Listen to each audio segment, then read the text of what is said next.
Hi, everyone. Welcome to the Phoenix College Baseball Podcast, episode 2. We're here with Chris Billings, Casey Wayne, and myself, Elias Fiddler, and Max is standing in for us. But, welcome, everyone. How are we feeling today? I'm doing pretty good. Just came off a W yesterday, so spirits are kind of good. Bears are coming back. Yeah, Bears are hot. Bears are about 500 on the season, which is that's right where we need to be. All right, well, we'll jump right into the questions. So what initially drew you to baseball and inspired you to pursue it at the college level? For me, it was just playing in high school. Every year was fun, and just wanted to continue pursuing it because for me, the dream is to play in the major leagues. So to get there, I had to go to the college route. So just pursuing the dream of playing baseball for as long as I can.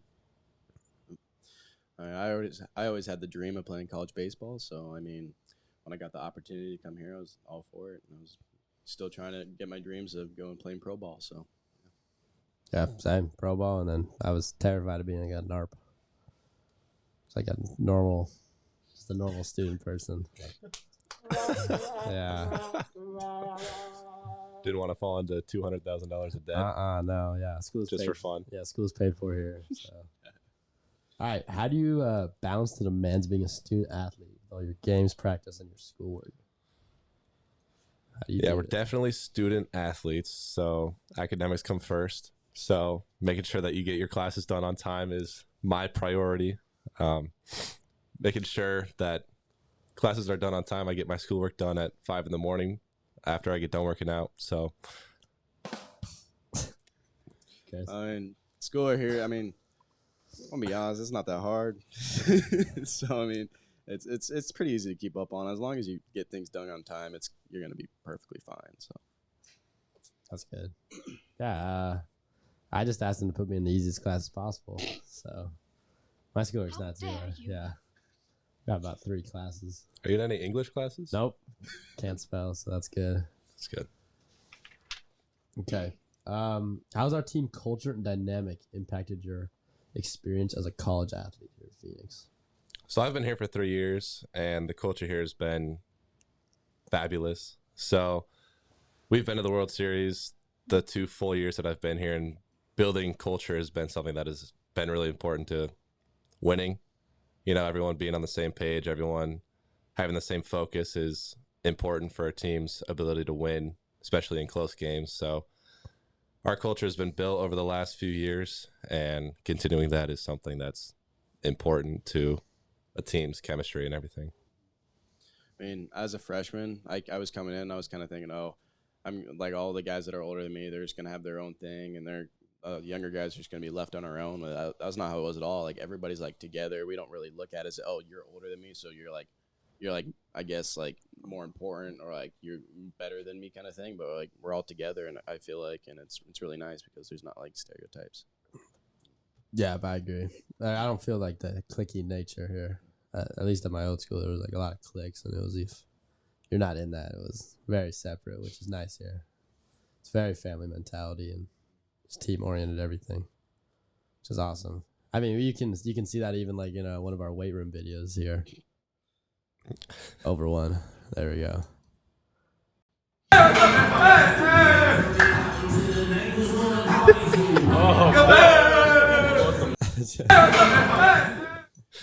Handshake of the year candidate. That is a handshake of the year candidate. We take things very seriously here. I wouldn't say that. All right. How would you prioritize and set goals for yourself, both in baseball and in your personal life? I think just like knowing that like there's gonna be failures. Like, say you have a day where you go 0 for 4, and knowing that like the next game, like you have a chance to like just like wipe that away and like keep going on and just like have a good day. And you can't just get caught up on your failures. You have to keep looking towards like the future, because you like it's all gonna even out. Like you're gonna be hitting well. It just takes time. Yeah, I agree. Just going day by day. As long as you know what you have to get done throughout the day, getting it done in an efficient manner helps you be able to just do what you need to get done. And I mean, through the whole year, the day is fairly similar. So knowing that you have to get your workout done, your school done, your baseball done, your swings, your throwing, everything. As long as you get that all done throughout the day, over the course of the year, you should be fine. Yeah, I agree. It's all. I think routines are really big. You can set to it like a specific routine where, say, you do the same thing in the morning. Every like, I know you wake up early because you have work, and I have no idea what you do, Chris. But like for me, I'll be up and I'll do my recovery, my stretching early in the morning, and then I'll drink my lemon water. I don't know why that's a thing I do, but I have to like start my day with that no matter what. Okay. I think we have a clip of Chris hitting here just to show Other one, some down. college baseball success for a freshman. Field it cleanly and make a good throw, and you're not even able to set your feet right as your feet Fast land on forward the. a little bit, I think. Right here, it'd be good, yeah. Simona Forte combined 6 walks between the two. 1-1 pitch. This one driven deep out into right center field. Going back is Castle, and it's over his head and off the wall. Billings will head into second and stay there for a 2-out double. Billing actually did some sprint work. He might be able to get the third. But, big hit for us last night. Hard day to hit. Cold, windy.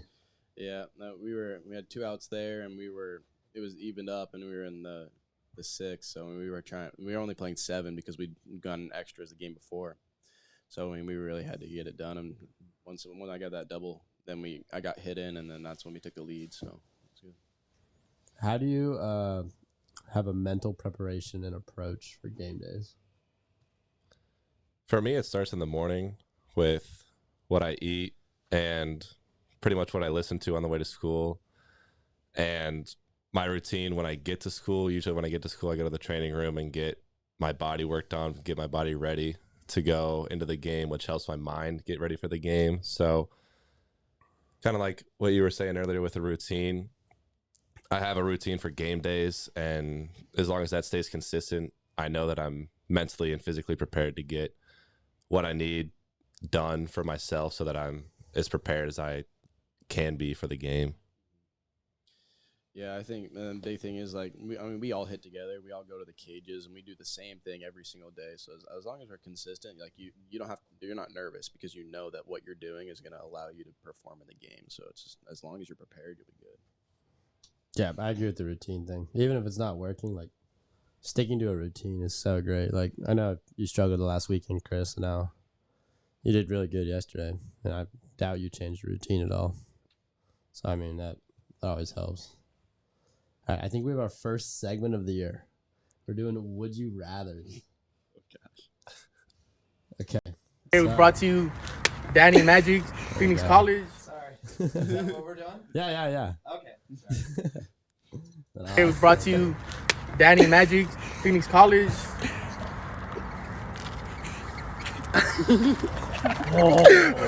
What a beautiful day we got. To turn my hat into a dove. There we go. It was brought to you. All right, so our first would you rather, is would you rather be the biggest or fastest guy in the field? Like biggest, strongest guy? I think I'd definitely be the biggest just because I've never been fast, so I wouldn't be used to it. So, I mean, the biggest that's more my game. I'm not really a big speed guy, so. I've been the biggest guy for a while, so honestly, I would like to have some speed. They say speed kills. So every time I get on base, just steal home plate every time. Get a triple on a ball hit to the center fielder would be pretty cool. So With the wind? I would go with speed. Yeah, wind wouldn't be a factor anymore. So Jeez, yeah, I am the fastest guy here. So don't forget about Max. oh yeah, one of our pitches is pretty fast, but that's what. Oh, you're real Max.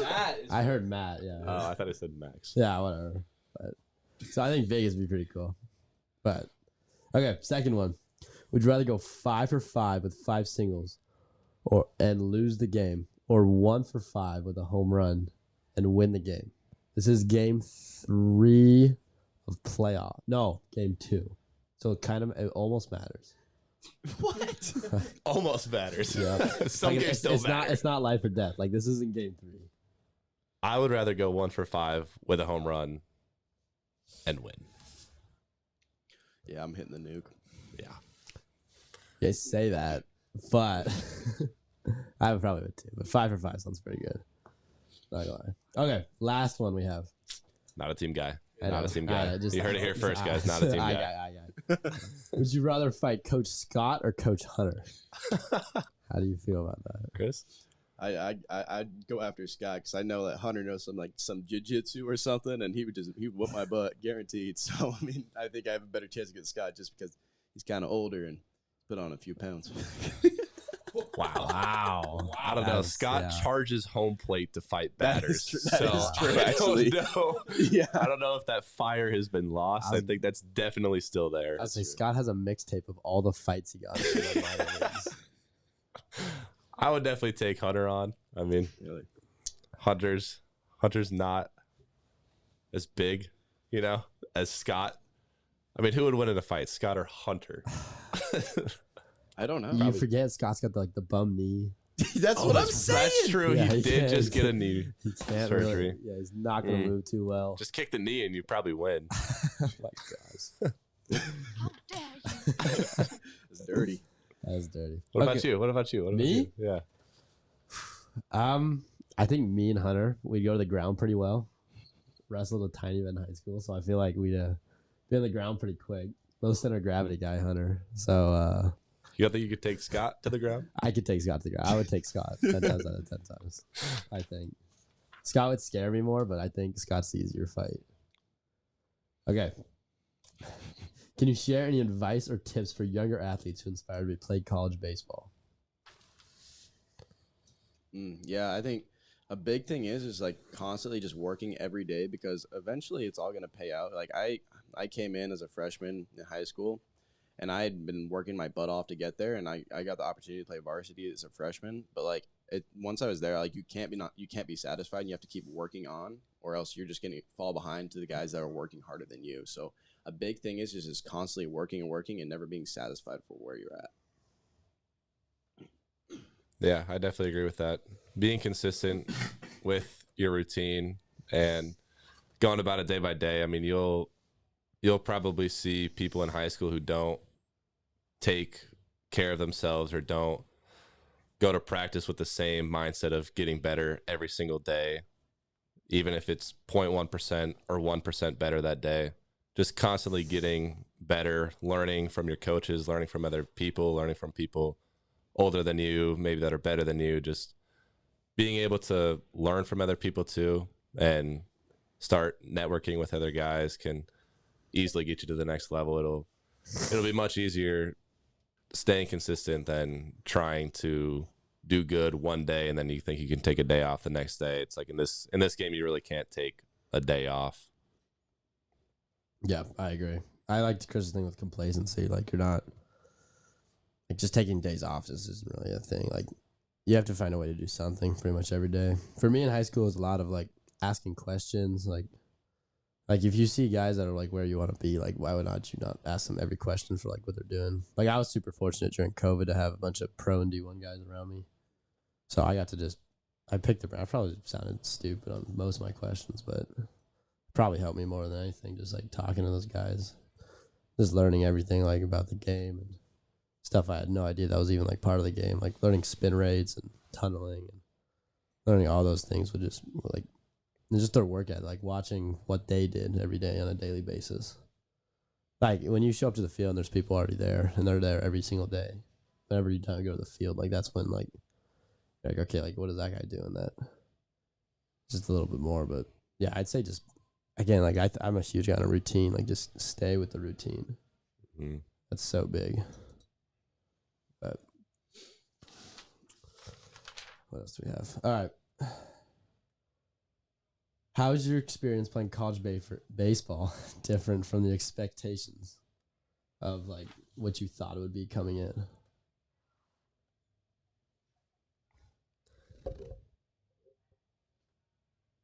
You know, I definitely thought there would be a lot more fans in the stands. our student section is pretty electric, All right. but We have a video if you can find that. Let's see. you didn't send it, I don't think. I didn't say it. You didn't send it. Yeah, that's on. 27. He just got the same number as Mike Trout. I guess we'll just play this video. Yeah. Call him Mike Trout. Call him Casey Wayne. Casey Wayne. What's going out? Get over his head. Oh, that's over his head. That's over his head. No way.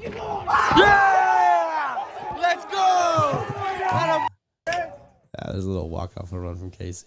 Still send me it during the show. Sure, I can send it right now. You keep talking about it. Yeah, but yeah, the intensity in the games during our conference games are much higher than I anticipated in high school.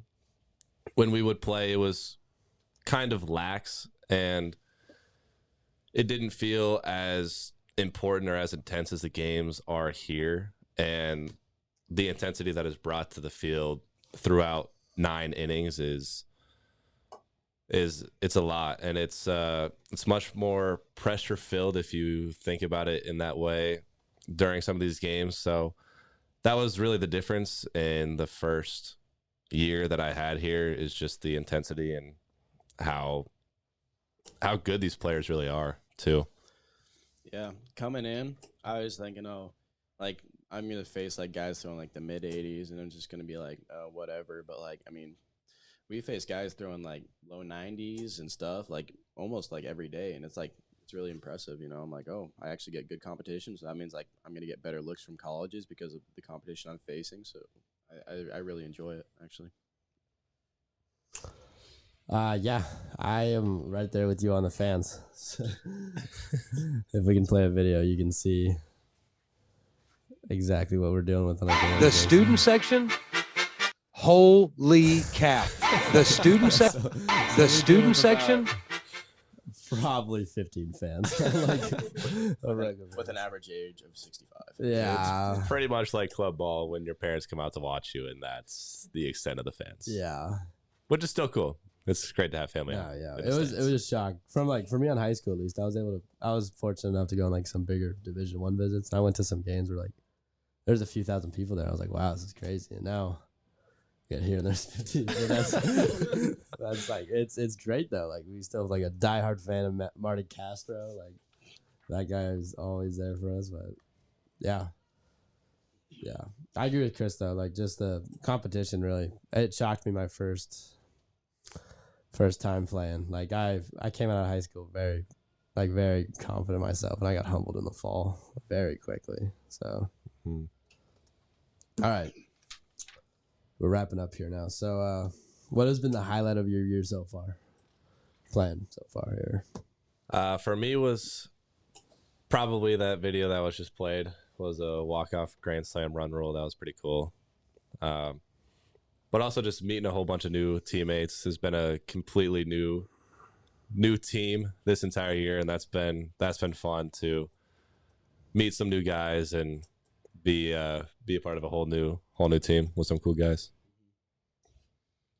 Yeah, I think probably that video that I put up there, that double, that was probably my highlight so far, since that was like a big situation. It was actually against like a conference team, so it was like it actually mattered, So I think that's my highlight right now.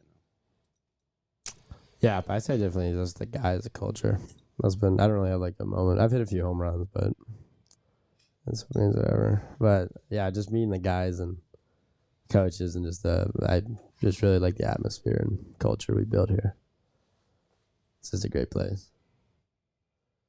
No. All right, well, that concludes episode 2 of the Phoenix College Podcast. Thanks for everyone for joining.